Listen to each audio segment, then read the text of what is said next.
ST कर्मचाऱ्यांच्या मूळ वेतनात 6,500ची वाढ नेमकी कशी झाली?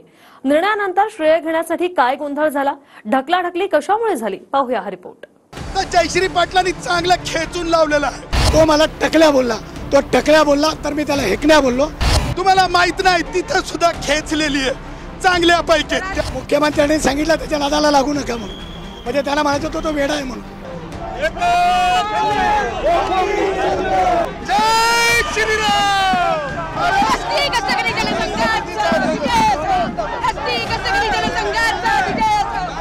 एसटी कर्मचाऱ्यांच्या अनेक मागण्यांपैकी पगारवाढीची मागणी मान्य झाल्यानंतर संप मागे घेतला गेला.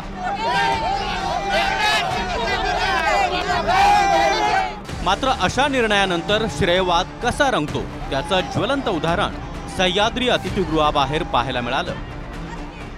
तर संपूर्ण राज्यातल्या कृती समितीचं हे यश आहे. एसटी कष्टकरी जनसंघाच्या डॉक्टर जयश्री पाटील यांना लक्षात घेऊन वाढ दिलेली आहे. एकनाथ शिंदे साहेब आणि उपमुख्यमंत्री देवेंद्रजींना मनापासून धन्यवाद देतो. सगळं श्रेय हे उदय सामंत साहेबांच्याकडे जातं. हा कुणाचाही श्रेय नाही, हा श्रेय फक्त आणि फक्त एसटी कामगारांचं श्रेय आहे. आमच्या नेत्यांनी पडळकर साहेबांनी आणि सदाभाऊंनी आवाहन केल्याप्रमाणे पूर्ण क्षमतेने उद्यापासून लालपरी आमचे चालू राहील. कुणी एकच छंद गोपीचंद म्हणत होतं तर कुणी नथुराम गोडसे जिंदाबादच्या घोषणा देत होतं. काहींनी शिंदे फडणवीसांचे धन्यवाद मानले तर काही जणांनी उदय सामंतांना श्रेय दिलं, तर कुणी एसटी कामगारांच्या एकतेचे नारे दिले. मुख्यमंत्री देवेंद्र फडणवीस साहेब जिंदाबाद जिंदाबाद जिंदाबाद.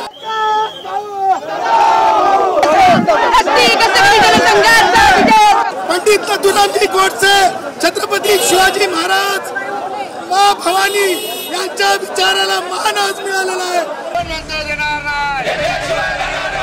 2 दिवसांच्या एसटी संपात 11 संघटना सहभागी होत्या. त्यामध्ये सदावर्तेंची संघटना कुठेच नव्हती. याउलट संप पुकारणाऱ्यांना सदावर्ते किडे म्हणाले. पण सरकारच्या निर्णयानंतर सर्वात आधी गुलाल उधळण्यात सदावर्तेच आघाडीवर दिसले.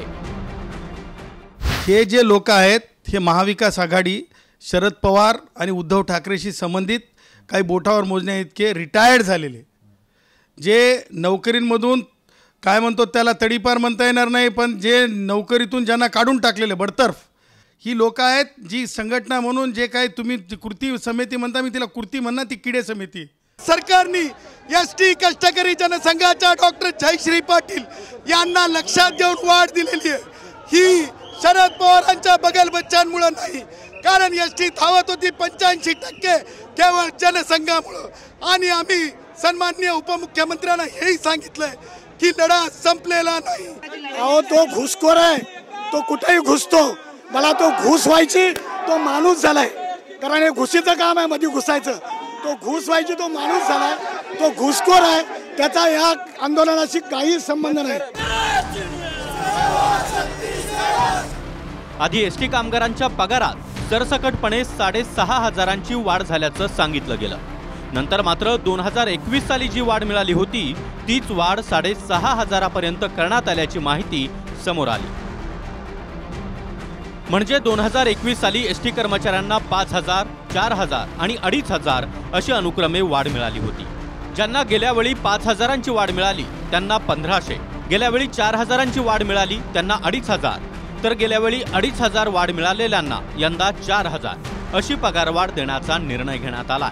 म्हणजे सरसकटपणे 6,500ची वाढ न होता ती सरसकटपणे 6,500पर्यंत घेऊन जाण्यास मान्यता मिळाली आहे. 2021ला अनुक्रमे 5,000, 4,000 आणि 2,500ची वाढ मिळाली होती. यंदा अनुक्रमे 4,000, 2,500 आणि 1,500 अशी वाढ करून एकूण वाढ 6,500पर्यंत झाली आहे.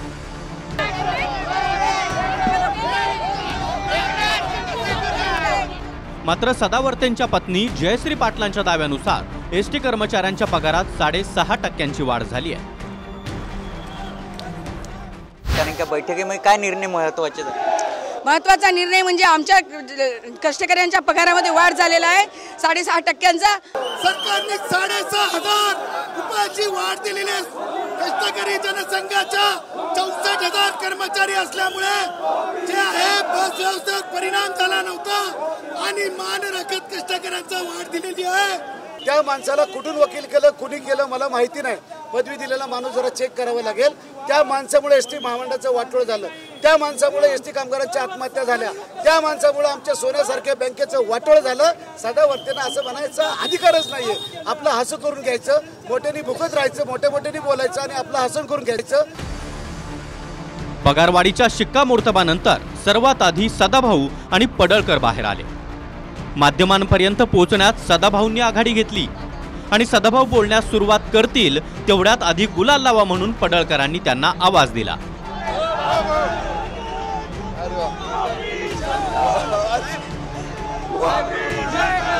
निश्चितपणानं या सरकारनं नंतर सदाभाऊंची पहिली 10 वाक्यही पूर्ण होत नाहीत तोच पडळकर समर्थकांनी घोषणा देत त्यांना खांद्यावर उचललं. हे पाहून सदाभाऊंच्या समर्थकांचा उत्साह वाढल्यानं त्यांनीही सदाभाऊंना खांद्यावर घेतलं.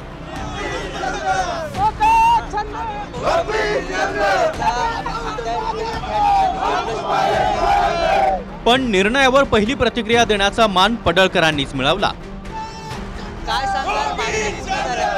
आज आम्हाला खूप आनंद आहे.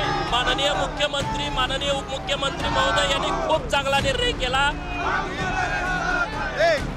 नंतर खोत बोलायला लागल्यामुळं कॅमेऱ्यातून पडळकरांची फ्रेम कट होऊन एकटे सदाभाऊच फोकसमध्ये आले. अभिनंदन करतो, त्याचबरोबर उदय सामंत साहेबांचं अभिनंदन करतो. अशा वेळी खोतांच्या अंगावर गुलालाची दुबार उधळण करून पडळकरांनी सदाभाऊंच्या सिंगल फ्रेम मध्ये जोरदार एंट्री मिळवली.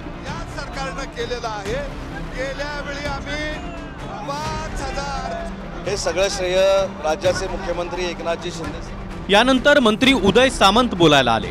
त्यांच्या पाठीमागच्या फ्रेम मध्ये सदावर्ते दाम्पत्य होतं. एक वाक्य बोलून सामंत पुढे सरकताच काँग्रेस प्रणित संघटनेचे बर्गे हे सामंतांच्या शेजारी आले. सदावर्ते दाम्पत्य कॅमेऱ्यातून थोडं आउट फोकस झालं. पाठीमागून बर्गेंना कुणीतरी हात लावून बाजूला व्हायला सांगितलं. मागच्या सरकारच्या वेळी देखील स्वतः मंत्री सावंतांना याबद्दल शांत राहण्याचा सल्ला द्यावा लागला.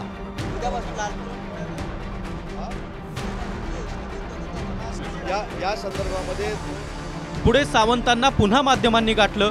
सामंत बोलत असतानाच त्यांनी राष्ट्रवादी प्रणित एसटी संघटनेच्या संदीप शिंदेंना जवळ बोलावलं. सामंत बोलतील तेवढ्यातच गोपीचंद पडळकरांनी गुलाल उधळून बाईट देऊन टाकला. एक मिनिट माझ्याकडे द्या. हे सगळं श्रेय आहे हे उदय सामंत साहेबांनी गेले दीड वर्ष सातत्यानं एसटी कर्मचाऱ्यांच्या बैठका घेतल्या. त्यानंतर पडळकरांनी दिलेल्या श्रेयाबद्दल सामंतांनी आभार मानायला सुरुवात केली.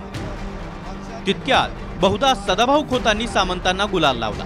या कर्मचाऱ्यांवर अन्याय केला, त्यांच्यावर गुन्हे दाखल केले. सामंतांना अजून खूप बोलायचं होतं, मात्र त्यांच्या डाव्या आणि उजव्या बाजूच्या एसटी संघटनांच्या लोकांमध्येच वाद सुरू झाला.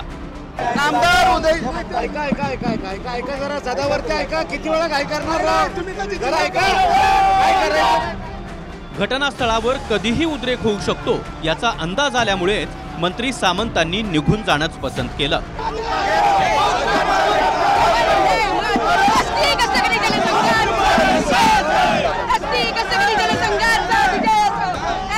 आज आम्हाला खूप आनंद आहे. सामंत गेल्यानंतर सदावर्ते दाम्पत्यानं संदीप शिंदेंना बाजूला करत माध्यमांच्या माईक समोरच्या जागेवर ताबा मिळवला.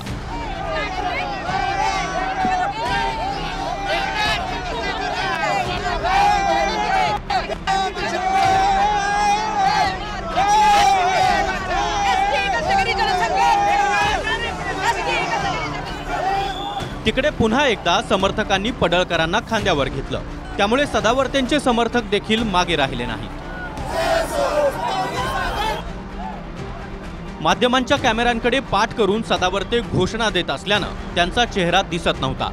त्यांच्या चाणाक्ष पत्नी जयश्री पाटलांनी ही गोष्ट तात्काळ सदावर्तेंना लक्षात आणून दिली.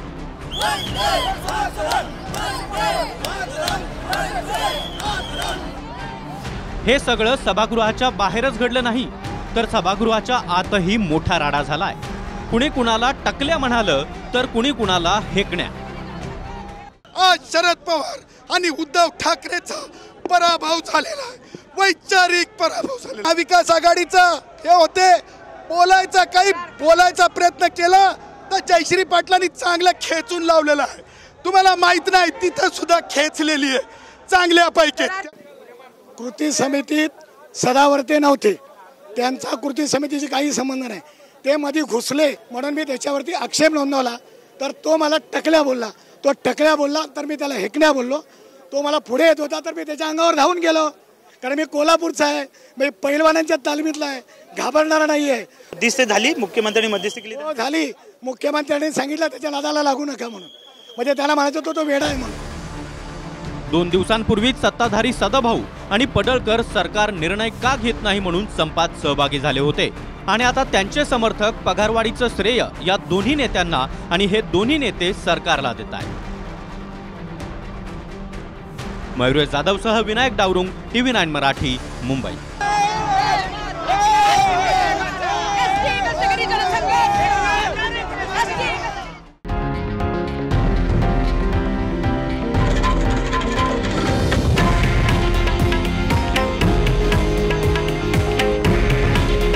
हे आहे देशातील नंबर 1 न्यूज नेटवर्क आणि आपण पाहत आहात TV9 मराठी. काळजी तुमची, हित महाराष्ट्राचं.